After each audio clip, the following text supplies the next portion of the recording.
जब आंखों में अरमान लिया, मंजिल को अपना मान लिया, अब मुश्किल है या आसान है, ठान लिया तो ठान लिया, अब की बार कृषि पर्यवेक्षक पार, अब की बार एग्रीकल्चर सुपरवाइजर पार। कैसे करें एग्रीकल्चर सुपरवाइजर पार, कैसे करें इसके अंदर सब्जेक्ट की तैयारी? तो बिल्कुल पशुपालन एनिमल हस्बेंड्री कैसे पढ़नी है, कैसे अभी जो टाइम बचा हुआ है 2 से ढाई महीने उसमें रिवीजन करना है, क्या क्या आर्टिकल्स रहेंगे, किन से कैसे क्वेश्चंस रहेंगे, इन सब चीज़ों पर तमाम चर्चाएं मैं आपके इस शॉर्ट वीडियो में लेकर आया हूं। तो बने रहे मेरे साथ और जानते हैं एग्रीकल्चर सुपरवाइजर के सिलेबस पशुपालन को कैसे कवर करें और कैसे उसके अंदर क्वेश्चंस करें और कैसे उस पर कमांड बनाएं इन 2 महीने और समथिंग कुछ आपके दिन जो बचे हुए हैं उसमें। चलिए, तो सबसे पहले तो क्या क्या चीज़ें हैं, कैसे हैं, ये सब आपको पता है तमाम चीज़ें। इसमें से जो अपना पशुपालन है उसके 20 क्वेश्चन हैं, 20 क्वेश्चन हैं, ठीक है। जो 3 नंबर का प्रत्येक क्वेश्चन है, 60 क्वेश्चन आपके 60 नंबर के जो है टोटल आने वाले हैं। तो ये 20 प्रश्न कैसे 20 में से 20 सही हो, इसमें क्या क्या चीज़ें पढ़ें, कैसे पढ़ें, कितनी पढ़ें, उन सबको तमाम कैसे दें। तो सिलेबस के अकॉर्डिंग अपन रणनीति बनेंगे, क्या क्या कितना पढ़ें, है ना। तो सबसे पहले देखते हैं फर्स्ट यूनिट जो है आपके पशुपालन का कृषि महत्व है, पशुपालन का दूध उत्पादन महत्व है ना, नस्ल की विशेषताएं, उपयोगिताएं है, स्थान, ये सब इनसे क्या क्वेश्चन आता है, एक क्वेश्चन इनसे रहता है, ठीक है। इसमें आपका क्या है, दूध उत्पादन महत्व प्रबंधन है, इसमें से टर्मिनोलॉजी कह दो या इसमें से कोई पशु गणना पॉइंट, पशु संपदा का बिंदु, एक आध क्वेश्चन इसमें से जनरली हर साल रहता है। फिर दूसरा रहता है नस्लें, गायों की नस्लें हैं, भैंस की नस्लें हैं, बकरी की नस्लें हैं।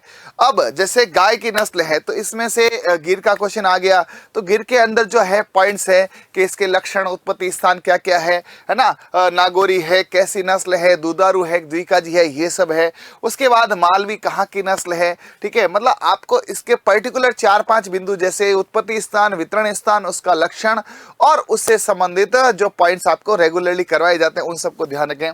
भैंसों में पिछले सुपरवाइजर के अंदर 2 से 3 क्वेश्चन थे, एक तो बदावरी में रंग था, ठीक है, एक अब जो है सींगों का आकार वो था, सींगों की आकृतियां, और तो अब फैट परसेंटेज हो गया, दूध हो गया, भैंसों का वितरण स्थान हो गया, उत्पत्ति स्थान हो गया। ये कलर्स में बदावरी का तांबे का रंग बहुत ज्यादा प्रचलित क्वेश्चन आ रहा है, वैसे अन्य है प्रश्न। इसमें आपको ये पर्टिकुलर जो दे रखे हैं इन्हीं पे फोकस करना है, बहुत आउट नहीं जाना है, जिसके अंदर मुर्रा, सुरती, नीली, बदावरी, जाफराबादी, महसाणी, ये 6 नस्लें हैं जिनके बारे में घुमा फिराकर पूछा जाता है। तो इन 6 को पूरा एकदम जबरदस्त करने के बाद आप एक्सेट्रा कोई बिंदु कर सकते हैं, बट अभी इन 6 को टारगेट करना है। बकरी के अंदर जो है ना, इसमें 4 नस्लें दी हुई है, एक बारबरी इसमें दे रखी है, जमुनापुरी, और इसमें देख लेना इन 5 की फैट क्या होती है उसके लिए अपने जो वीडियोस है ना, उत्कर्ष यूट्यूब चैनल पर पूरे वीडियोस है, अनेकों अनेक कोर्स है, ऑनलाइन कोर्स है, ऑफलाइन कोर्स कंप्लीट हो चुके हैं, एमसीक्यू बैच में इसके क्वेश्चंस है, अनेकों क्वेश्चंस है, जैसे तुलसी बीज बाजरा लाना, ये फैट की ट्रिक है, सिरे में बीज बांटो, ये दूध की ट्रिक है, कलर्स की ट्रिक है, अलग अलग विभिन्न प्रकार की ट्रिक है मैंने आपको बता रखी है। और अभी भी समय है, कोई केसर में अभी पढ़ना चाहूं तो यूट्यूब पर तमाम मटेरियल है, ऑनलाइन क्लासेस का मटेरियल है, एमसीक्यूज है, ठीक है, और आप ऑफलाइन क्लासरूम का भी ऑनलाइन लेके उसे एकदम क्लासरूम की तरह देख सकते हैं। नेक्स्ट पोर्शन जैसा आपके बोले भेड़ का, इसमें से भी क्वेश्चंस रहता है, जैसे अभी एफएसओ का एग्जाम था उसमें मारवाड़ी के जो है मारवाड़ी भेड़ के मुंह का रंग पूछ लिया था, ठीक है। अविकालीन अवस्त्र हर साल आती है। पशुओं में आयु की गणना जो पिछली बार जो था, ऊंट में कितने दांत होते हैं, ये क्वेश्चन रहा था 34, उसका आंसर गया था। तो 1 से 2 क्वेश्चन इससे रहते हैं। फिर रहती है फार्मा दवाएं, जैसे पिछली बार आइवरमेक्टिन का क्वेश्चन था, उससे पिछली बार लाल दवा था, मतलब एक आध क्वेश्चन इसका रहता है। तो इसमें आपको पूरी दवाओं की एक टेबल मैंने प्रोवाइड करा रखी है, ठीक है, उसको देखना है। फिर इसमें जैसे आपके जीवाणु रोधक के अंदर कौन कौन सी, फिनाइल है, कार्बोलिक है, पीपी है, लाइजोल है, ये सब इन्हीं पे फोकस करना है। जैसे लाइजोल रहता है सॉफ्ट टिश्यूज के लिए होता है ना, लाल दवा होती है एंटीसेप्टिक नेचर की होती है, फिनाइल है, कार्बोलिक है। वीरेचक के अंदर पिछली बार क्वेश्चन आ चुका है, वीरेचक का और भी आने के चांसेस है। वीरेचक यानी कि कब्ज तोड़ने वाले होते हैं, उत्तेजक है, कृमिनाशक है, मर्दन तेल है, मतलब ये एक पर्टिकुलर सेगमेंट है जिसमें फोकस करना। बच्चा क्या करता है, दुनिया भर का इधर उधर पढ़ता है। आप टू द पॉइंट जाएंगे तो लक्ष्य को पालेंगे, और बिखराव के साथ पढ़ेंगे तो कुछ भी याद नहीं होगा। तो इन सब को टारगेट हमने यूट्यूब पे भी किया है, हमने ऑनलाइन कोर्सेज में किया है। उसके अलावा मैं आपको एक और संजीवनी बूटी बताने वाला हूं वीडियो के अंत में। फिर अब ये जो है डिजीज है, डिजीज में भी आपको पर्टिकुलर यही डिजीज पढ़नी है, जैसे पशु प्लेग, रिंडरपेस्ट हो गया, एफएमडी हो गया, ब्लैक क्वार्टर हो गया, एंथ्रेक्स हो गया, गलगोटू, थनेला, है ना, मिल्क फीवर हो गया, रानीखेत है, चेचक है।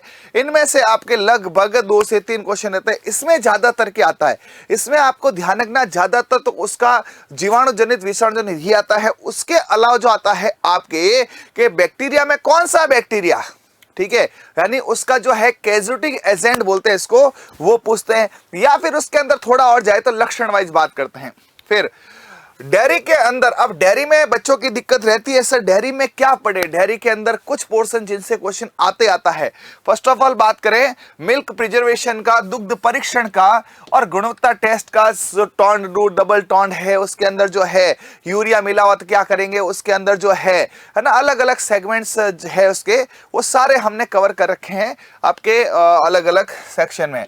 अपेक्षित घनत्व वाला है, लैक्टोमीटर वाला टेस्ट है, उसमें CLR वाला पिछली बार आया था, दुग्धशाला बर्तन की सफाई है, इनसे कम रहता है। और संबंधित शब्दावली, शब्दावली अभी रेगुलर में चल भी रही यूट्यूब पर, शब्दावली से क्वेश्चन आता। पिछली बार हीफर रहा था, उससे पिछली बार भी रहा था, हर बार एक आध क्वेश्चन रहता है। किडिंग है ना, लैम्बिंग है, टपिंग है, इस प्रकार का एक क्वेश्चन इससे भी रहता है। तो उसको एक पशुओं की शब्दावली करके एक अलग से पूरा सेगमेंट हमने आपको दे रखा है। चलिए नेक्स्ट है कृषि में महत्व क्या है, क्या करता है, दुग्ध उत्पादन महत्व क्या है, इसमें नस्लों की विशेषता है, सामान्य ज्ञान, ये है एक्स्ट्रा। अब वही है, उन सबको मैंने यहाँ शॉर्ट में अलग अलग कर रखा है, तो वो मैंने पूरा दिखाया था, इसी को पूरा समराइज तौर पर यहाँ PDF के तौर पे यहाँ पे करवाया जा रहा है कि आप क्या करना है। तो इससे क्वेश्चन जनरली एक आध रहता है, ठीक है। अब उसी को मैंने टुकड़ों में, गायों में है गिर, थारपारकर, नागौर, राठी, जर्सी, इनमें से आपका क्वेश्चन रहेगा। तो इनके अलावा आपको ज्यादा फोकस नहीं करना है। हाँ, थोड़ा सा कांकरेज, साहिवाल, उनको भी आप देख सकते हैं। यानी गायों की नस्लों को मैंने एकदम अलग बता दिया, इनको तो पढ़ना ही पढ़ना है ना। भैंसों की नस्लों को मैंने बता दिया, इनको तो पढ़ना ही पढ़ना है, ठीक है। भेड़ बकरी मैंने अलग कर दी, इसमें एक जमुनापुरी और ऐड कर देना, उसका क्वेश्चन भी काफी बार देखा गया है। तोतापुरी नाक है, सफेद है, यूपी की है, एक्सेट्रा एक्सेट्रा। तो मैंने ये पर्टिकुलर आपको PDF में सारा अवेलेबल करा दिया है कि भेड़ों में ये भेड़े पढ़ लो, उसके बाद आपकी इच्छा हो तो भले कितने पढ़ो। फिर आप ऊंट प्रबंधन का भी एक आध क्वेश्चन कई बार रहता है, लेकिन प्रबंधन में कोई लिमिटेशन नहीं है। क्या प्रबंधन मतलब क्या, ठीक है। तो प्रबंधन का मतलब है कि ऊंट को कितना क्या चारा दे, एक्सेट्रा एक्सेट्रा। तो एक आध क्वेश्चन रहता है, वो भी पिछले 2-3 सालों से देखा नहीं गया। सिर्फ एक ऊंट के दांतों की संख्या पूछी थी ऊंट से संबंधित, या पिछली बार ऊंट का जो है ना सिंगल हम वाले का नाम पूछ लिया था। तो प्रबंधन मतलब ऊंट के बारे में जानकारी इनफ है, ज्यादा प्रबंधन एक्स्ट्रा अपन नहीं कर सकते कि भाई उसके फ्लोर स्पेस और ये, फिर भी करना चाहे तो इसके नोट्स अवेलेबल है। आयु गणना से क्वेश्चन आता रहता है जनरली एक। फिर ये मैंने सबको एकदम अलग करके बता दिया, शुरू में बताया था ना वो सिलेबस था, सबको पर्टिकुलर है क्या क्या आपको पढ़ना है, किस प्रकार से पढ़ना है, ये सब, ठीक है। उसके बाद फाइनली तो सर ये जो है आपको इसके लिए क्या बुक ले, कैसे करें एनिमल हस्बेंड्री में, ये तो हमें पता चल गया कहाँ कहाँ से क्या आता है, इसके प्रिपरेशन कैसे करें, ठीक है। अभी जो समय बच गया है, तो देखो अभी जो समय बच गया उसके अंदर सबसे पहले तो आप एक काम करो, ठीक है। हालांकि आपकी खुद की इच्छा है ना, लेकिन यदि आपको थ्योरी चाहिए उत्कर्ष की पूरी, है ना, और 90% जो वीडियोस देख रहे हैं बच्चों ने ले ली है लेकिन फिर भी नहीं ली है, तो वो सबसे पहले इस प्रकार का ये पूरा मैं आपको फोटो दिखा रहा हूँ। कृषि पर्यवेक्षक लिखा, प्योर कृषि पर्यवेक्षक के लिए है ये, उत्कर्ष पब्लिकेशंस की बुक है, ठीक है, जो आपको किसी भी बुक स्टोर पे मिल जाएगी आपके नजदीकी, और नहीं मिले तो उत्कर्ष ऐप के अंदर बुकशाला ऑप्शन है जिसके अंदर से आप इसे परचेज कर सकते हैं, 130 के आसपास है। इसमें सारी ट्रिक्स, टेक्निक, थ्योरी सब कुछ है, कंप्लीट है। जो भी ट्रिक्स मैं बताता हूं, जो भी थ्योरी है, जो भी फ्लो चार्ट है, क्वेश्चन सारे कुछ मौजूद है। इसके अलावा आपको और भी कुछ मैटर चाहिए कि सर मुझे पर्टिकुलर लाइव सेशन चाहिए जिसके अंदर आप पढ़ाते हुए दिखे और ऐसा है, तो उसके लिए MCQ बैच है जो अभी रनिंग में चल रहा है, उसे परचेज कर सकते हैं, मात्र 500 रुपए का है। और उसके अंदर आपको सारे सब्जेक्ट के, ऐसा नहीं एनिमल हस्बेंड्री का, सारे subject, agronomy, horticulture, Hindi, cultures, है ना, हिस्ट्री, हिंदी, सारा कुछ उसमें मिलने वाला है। उसके अलावा कोई कि सर मेरे को तो एकदम कंप्लीट जो है थ्योरी वाइज पढ़ना है, तो थ्योरी वाइज ऑनलाइन कोर्सेज भी है जो प्योर ऑनलाइन कोर्सेज है, और ऑफलाइन क्लासों से ऑनलाइन सेशन है जिसमें टीचर क्लास को पढ़ा रहा है और वही क्लासेस आपको ऑनलाइन मिलने वाली है, तो वो भी ले सकते हैं। ये आपकी रणनीति इसमें रहनी चाहिए। फिर उसके अलावा भी हम आपकी और क्या सहायता कर सकते हैं, तो बिल्कुल लास्ट में 21 अक्टूबर है, उससे पहले 15 से 20 दिन, ये मान लो 1 अक्टूबर से ही है ना, 20 से 21 दिन का एक पूरा का पूरा फास्ट रिवीजन हम YouTube पे लाएंगे। लेकिन उससे पहले जो अभी ये दिन बचे हुए हैं, कुछ 15 अगस्त के दिन है और सितंबर के 1.5 महीना है, आप अपनी रणनीति पर ये बुक शामिल कर लीजिए, MCQ बैच शामिल कीजिए और ऑनलाइन कोर्सेज कीजिए। 1.5 महीने में आप अपना सेल्फ रिवीजन कीजिए। उसके बाद में आपकी हम YouTube से पूरी सहायता करेंगे, पूरी कोशिश करेंगे आप अपने लक्ष्य को पालें। और बिल्कुल कहते हैं ना साहब, रख हौसला वो मंजर भी आएगा, तो प्यासे के पास चल के समंदर भी आएगा। थक कर ना बैठे मेरे प्यारे कृषि पर्यवेक्षक, सिलेक्शन आएगा, नौकरी आएगी और नौकरी करने का मजा भी आएगा। और देखते हैं क्या लाए हैं आपके लिए, कुछ और बढ़िया लाइनें भी आपके पीछे दिख रही हैं, तो देखते हैं क्या कहती है ये लाइनें। वक्त से लड़कर जो नसीब बदल दे, इंसान वही है जो अपनी तकदीर बदलते।